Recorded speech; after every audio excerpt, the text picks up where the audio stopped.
मी मुकुंदा गुरनुले तुम्हा सर्वांचे पुन्हा एकदा स्वागत करतो आजच्या या नवीन व्हिडिओमध्ये। तर मित्रांनो, तुम्ही बघू शकता माझ्यासोबत आहेत झाडीपट्टीमधील सौर बहार, आवाजाचा ज्यांना बादशाह म्हणत असतो, कारण की यांच्या आवाजातील गाणे इतके सुंदर असतात की खूपच यांचासुद्धा मी सरांचासुद्धा मी फॅन आहे गाण्यामध्ये झाडीपट्टीच्या। तर यांबद्दल यांचा सरांचा प्रवास जाणून घेऊया की झाडीपट्टीमध्ये यांचं नाटकामध्ये पदार्पण कसे झाले आणि एवढं सुंदर आवाजामध्ये गायन वगैरे करत असतात त्याबद्दल संपूर्ण आपण जाणून घेऊया। तर सर, तुमचे स्वागत आहे आमच्या झाडीपट्टी मेनकरी यूट्यूब चॅनलमध्ये संवाद या झाडीपट्टीचा या कार्यक्रमात। तर तुमचे पहिले परिचय द्या आमच्या प्रेक्षकांना। दोन आहेत ना ते काचेचे। मी संतोष वरपल्लीवर, मला झाडीपट्टीमध्ये संतोष कुमार या नावाने ओळखतात।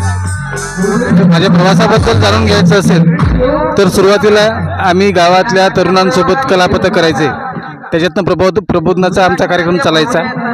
असंच करता करता आमचा कलापथक एका स्पर्धेमध्ये उतरला।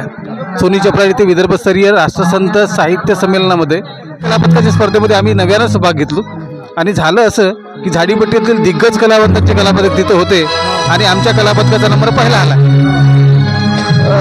त्यातनं मग माझ्याकडे संपर्क वाढला झाडीतील नाट्यमंडळांचा आणि मला झाडीतील पहिली भारत नाट्य रंगभूमी ही पहिली प्रेस त्यामध्ये काम करण्याची संधी मिळाली आणि तिथून माझा प्रवास सुरू झाला। म्हणजे झाडीपट्टीमध्ये सर्वात पहिल्या नाटकामध्ये तुम्ही कशाचा रोल केला होता? मला सुरुवातीलाच हिरोची एंट्री मिळाली, हिरोपासूनच सुरुवात झाली। तसा मला फारसा अनुभव नव्हता, पण माझ्या टीममधील कलावंतांनी मला परिपक्व करण्यासाठी खूप मदत केली। तसे दिग्गज कलावंत आमच्या या प्रेसमध्ये होते। नागपूर येथील गडेकर साहेब, मुंबईवरून किसनियरम साहेब, अशी दिग्गज कलावंत मंडळी होती आणि माझ्या पाठीची आमच्या परिसरातील अरुणभाऊ झाडे यांनीच मला जास्त पाठबळ दिलं आणि या सर्वांच्या सहभागातून मला चांगला कंठोर कलावंत होण्याची संधी मिळाली। तुम्ही एवढं सुंदर गायन करता, तर म्हणजे गायन एवढं म्हणजे गाण्याबद्दल सांगत गायन काय झालं, लहानपणापासून आईबाबांसोबत भजनाचा छंद होता। नंतर शाळांमध्ये मुलांसोबत कलापथक तयार करताना मुलांसोबत गाणं म्हणणं, त्यांना शिकवणं, अर्थातच ते माझ्या गळ्यामध्ये लोढत गेलं आणि पर्यायानं आम्ही तरुणांचा जेव्हा कलापथक स्थापन केला तेव्हा गायनाची पहिली संधी मलाच होती आणि त्याच्यामुळं माझी गायनकला आणखी विस्तारित गेली आणि परिपक्व झाली। आतापर्यंत झाडीपट्टी नाटकामध्ये कशाचा रोल केला? आतापर्यंत फक्त हिरोचाच रोल केला। सगळीकडे मला हिरोचाच रोल मिळाला। त्यात कधी मी भाऊ असायचा, तर कधी धीर असायचा आणि कधी मुलं नसलेल्या पत्नीचा नवरा असायचा। अशा पद्धतीनं हिरोचेच रोल मला मिळत गेले आणि ते साकारण्यामध्ये मलाही मजा यायची। आता जे नवीन मुलं आहेत त्यांना झाडीपट्टी नाटकामध्ये हिरोचा रोल करायचा, त्यांना तुम्ही काय? अर्थातच तो काळ तसा होता ज्या काळामध्ये लोक अशा कलेच्या क्षेत्रामध्ये शिकून वगैरे यायचे नाहीत, पण आता हा क्षेत्र विस्तारला आहे। नाट्य कलावंतांमध्ये आता सिनेमा कलावंत सुद्धा यायला लागले। मुंबईवरनं बरीचशी कलावंत मंडळी इथं झाडीपट्टीमध्ये येतात। त्याच्यामुळं या क्षेत्रामध्ये उतरायचं असेल तर अभिनयाचे धडे घेऊनच उतरावं अशी माझी सल्ला आहे।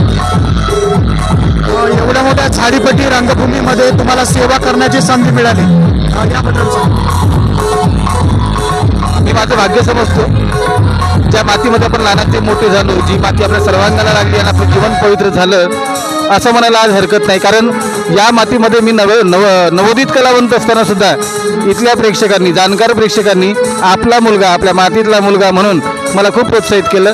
त्या सर्वांचे आभार ज्यांनी ज्यांनी मला त्यावेळेस अगदी तळहाताच्या फोडाप्रमाणात जपलं, माझ्यामध्ये काही कमतरता होत्या त्याही स्वीकारल्या आणि आपल्या मुलांना जेव्हा प्रेक्षक स्वीकारतात तेव्हाच तो कलावंत मोठा होतो। पण आपल्या चुकांवर तांदून न घालता त्या सुधारण्याची प्रत्येकामध्ये क्षमता असावी। सर्वात पहिले तुम्ही झाडीपट्टी नाटकामध्ये रोल केला, तर तुम्हाला कसे वाटत होते?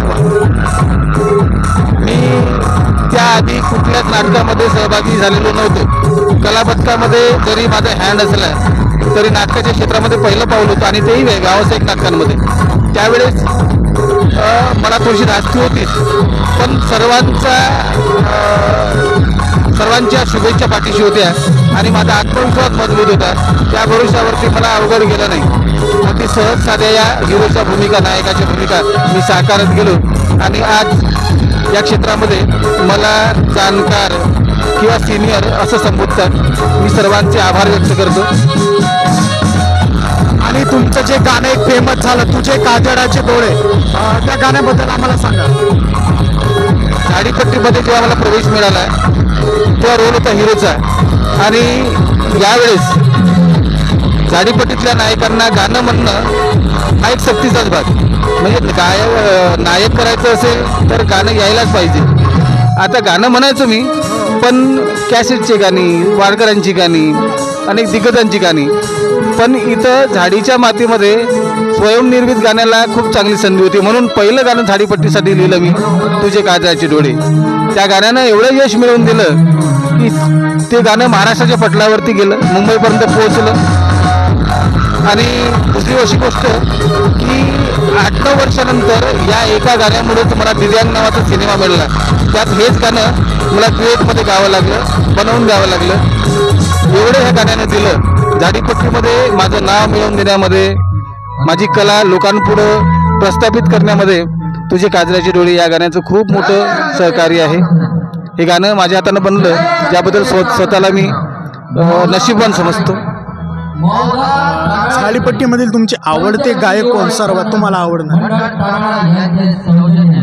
तशा आवडीच्या भागाचा विचार जर करायला गेला तर झाडीपट्टीतील प्रत्येक कलावंत हा वेगवेगळ्या अभिनयानं समृद्ध आहे. प्रत्येकाची वेगळी कला, वेगळी शैली लोकांना मंत्रमुग्ध करून सोडलेली आहे. पण त्यात नावच घ्यायचं झालं तर अनिरुद्ध बनकर, अमरकुमार मसराम, युवराज प्रधान हे माझ्या आवडीचे आहेत. आणि आम्ही म्हणजे एकत्र काम करताना मजा येते आम्हाला. आतापर्यंत झाडीपट्टी नाटकामध्ये तुम्ही कशा कशाची भूमिका केली आहे? हिरोच्याच भूमिका केल्या. त्यात कधी मी वडील भावाचा लहान भाऊ असायचा, कधी चांगला तर कधी बदमाश, कधी प्रेयसीचा प्रियकर, कधी बहिणीचा भाऊ तर कधी बहिणीचा धीर. अशा वेगवेगळ्या अंगानं पण नायकाच्याच भूमिका साकारत गेलो.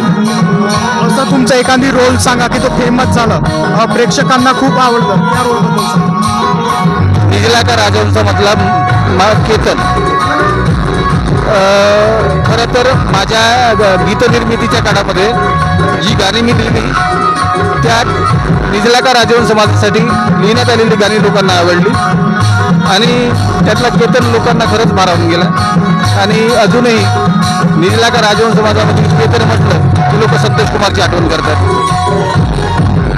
आणखी तुम्ही आता शेवट काय सांगाल आमच्या प्रेक्षकांना? झाडीतला प्रेक्षक खरंच चौकंदळ आहे, अतिशय शार्प आहे, जाणकार आहे. कुठल्या कलावंतांना रात्रभराची नाटक आवडते. त्या रात्रभराच्या नाटकातनं त्यांना प्रत्येक वेगवेगळ्या प्रकारचं अभिनय पाहावंसं वाटतं. त्यांना गंमतसुद्धा हवी असते.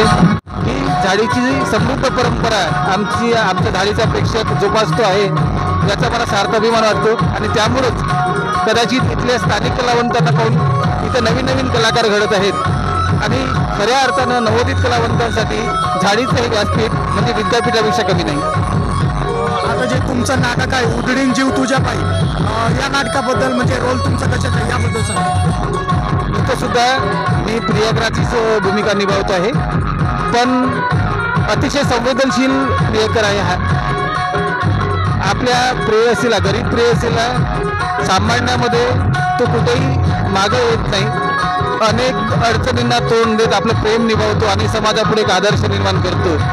एक चांगला प्रियकर, चांगला माणूस म्हणून दाखवण्याची संधी या नायकाच्या निमित्तानं मला मिळाली. तुमचे खूप खूप धन्यवाद आम्हाला माहिती दिली.